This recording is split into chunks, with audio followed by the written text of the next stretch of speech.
Cœur de patrimoine, Cédric Decoeur. On ne se refait pas, les questions fiscales occupent une large place dans l'esprit des épargnants, dans votre esprit si ça se trouve. Et il y a une catégorie d'impôts dont on parle pas mal. Ce sont tous les impôts qui touchent à la transmission, à la succession.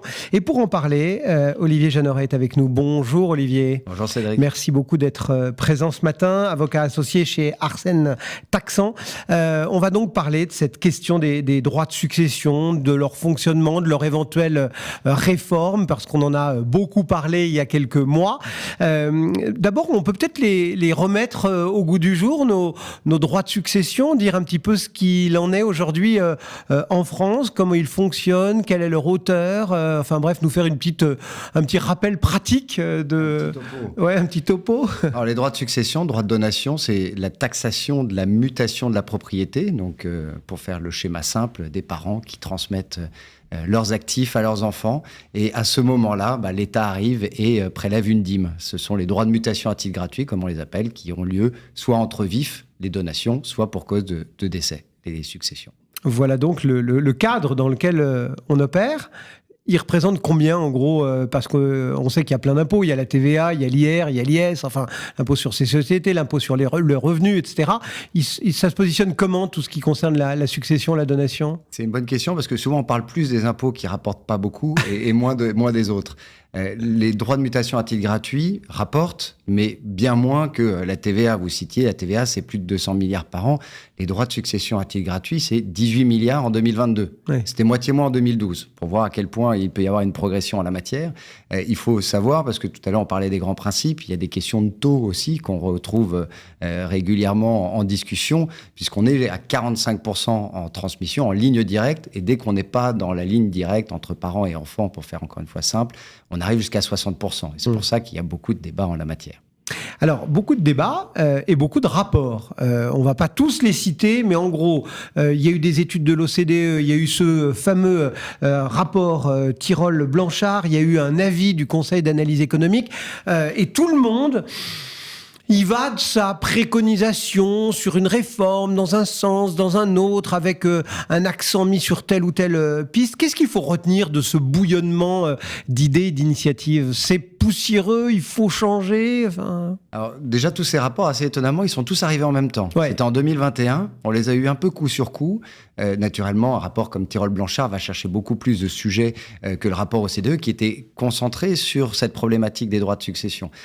Il faut voir, c'est que, on reprend au niveau de l'OCDE, au niveau international, puisqu'on a toujours ce regard, est-ce qu'on fait mieux ou moins bien que notre voisin européen ou un peu plus loin, la France, naturellement, a des taux extrêmement élevés. Donc on aurait pu imaginer que l'OCDE nous dise c'est extraordinaire ce que vous faites, parce qu'à côté de ça, dans les pays de l'OCDE, il faut savoir, il y a plus d'un quart de pays qui n'imposent pas les mutations à titre gratuit. Et sur les autres 3/4, il y a des taux qui sont très variables. En France, on arrive jusqu'à 45-60%. En Italie, on est à 4-6%. Donc autant dire que ça n'a rien à voir. Et c'est pas très loin de chez nous. Et pourtant, malgré ces taux extrêmement élevés, l'OCDE n'a pas du tout donné un billet vert à la France en leur disant que leur système était bon.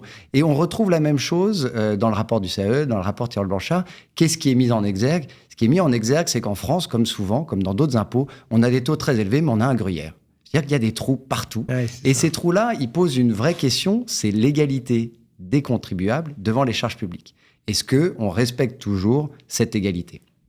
Alors justement, tiens, qu'est-ce qu'ils en disent les contribuables ou même disons plus les Français, parce que certains ne payent pas cet impôt-là et puis certains ne payent pas d'autres impôts. Enfin, qu'est-ce qu'ils en disent ?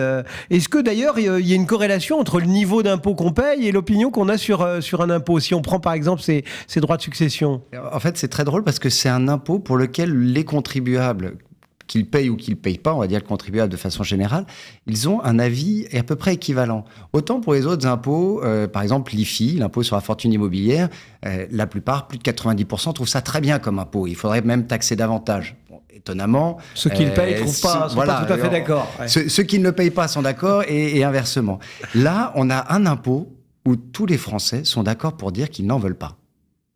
Ah oui. Ça veut dire que vous ayez du patrimoine ou que vous n'en ayez pas, on ne souhaite pas avoir de taxation. Pourquoi ? Parce qu'il y a toujours cette idée qui est que le patrimoine n'est pas celui qui est hérité génération après génération, mais qui est la transmission du dur labeur. Et c'est vrai qu'avec cette image-là, qui est vraie dans une certaine mesure, mais qui n'est pas vraie de façon universelle, avec cette image-là, on a l'impression de payer une deuxième fois, d'avoir une double imposition en la matière.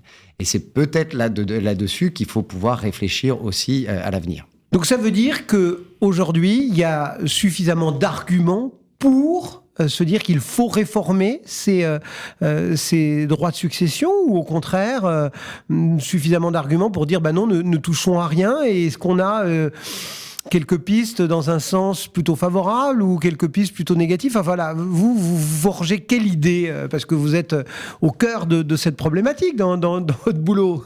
Alors, il faut savoir que d'un point de vue technique, il y a deux piliers autour de l'assujettissement à l'impôt en la matière. Il y a la question de la résidence fiscale. Est-ce que je suis un Français en termes fiscal?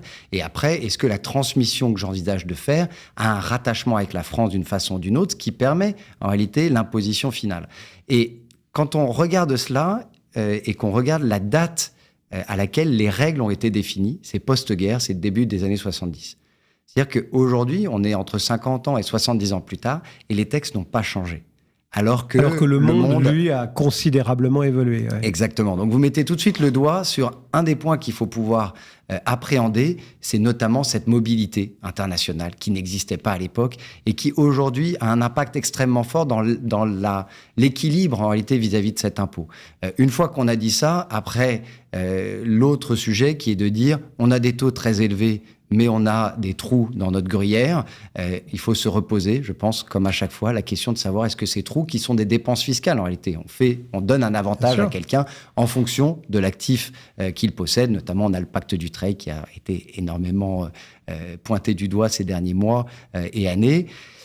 Donc voilà, il faut se poser la question de savoir si ces niches fiscales, ces dépenses fiscales sont encore nécessaires et potentiellement de rééquilibrer les taux d'imposition par rapport aux assiettes qui sont effectivement taxées. Vous nous avez emmené tout à l'heure regarder un peu ce qui se passait autour de nous en donnant quelques chiffres comme ça. Est-ce que lorsqu'on a l'habitude de travailler justement sur cette mobilité internationale et donc sur des systèmes fiscaux différents, lorsqu'on a lu tous ces rapports, on se dit tiens, il y a je ne sais pas en Italie, je ne sais pas en Allemagne, en Angleterre ou plus loin au Canada, aux États-Unis, enfin bref, est-ce qu'il y a comme ça quelques systèmes où on se dit tiens, si on s'inspirait un tout petit peu de tel ou tel dispositif, on en tirerait quand même des bénéfices, que ce soit bien sûr pour le contribuable, mais aussi pour les finances publiques, pour une meilleure circulation des dépenses, peut-être un système plus juste, peut-être, enfin voilà. Alors, il y a un système que j'aime beaucoup et assez étonnamment, c'est pas celui auquel on pourrait penser au premier, c'est le système américain.